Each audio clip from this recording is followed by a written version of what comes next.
Hi, I'm really excited today to tell you about our CPD program we've planned. We've got sessions at the British School of Osteopathy, then at Royal Holloway, then in Southampton. I've got Professor Tamar Pincus with me today. We've put together a program with Dr. Lisa Roberts from Southampton and with Tamar. And Tamar's going to tell you a little bit about the program. Tamar.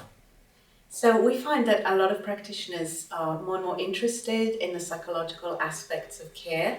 They find that it's really relevant to them and it really affects the way people behave, and also the consultation itself.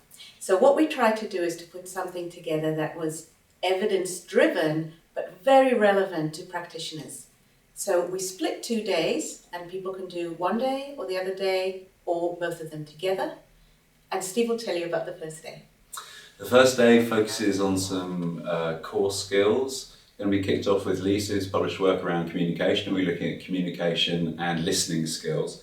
Then we're going to talk about this issue that practitioners struggle with, is about introducing psychology to patients. How do you get that on the agenda with patients? People are often nervous about talking about psychology and worried that patients will be thinking that they're saying the message over as it's all in your head. And of course that's not what we're doing, but we'll be rehearsing that. We'll be interspersing practical activities for all the participants, as well as some theory as well.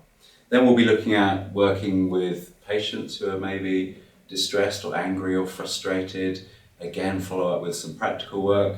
And finally, some work Tamara and I have worked on particularly around reassurance and how to reassure patients effectively. The second day is around options that practitioners have got for further training and types of psychological approaches. And Tamar's going to tell you a bit more about the detail of that. Again, we try to find stuff that's very relevant for practitioners. So we are talking about interventions that are out there and you'll be familiar with some of them. We will introduce you to the evidence as well, but it's very hands-on, so you get a feel for each approach.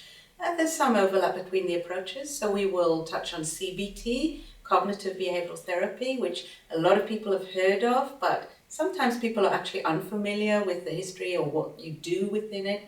We'll talk about mindfulness, which is very popular at the moment and actually quite easy to introduce, quite intuitively appealing.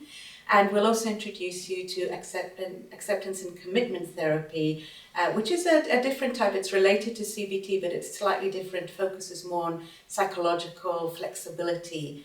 And it's another approach that you could potentially train in and use with your patients. So in summary, we've put together this program with people from osteopathy, myself, Tamar from psychology, and Lisa Roberts from physiotherapy. And we hope it'll attract manual therapists, osteopaths, physios, chiropractors, but also other people who are working with people in pain, maybe nurses and the like. We've worked hard to put forward a great day, which will be practical, take-home activities and skills that people can use in their practice, and a clear roadmap to the future for people who want to get more involved and to enhance their skills in practice.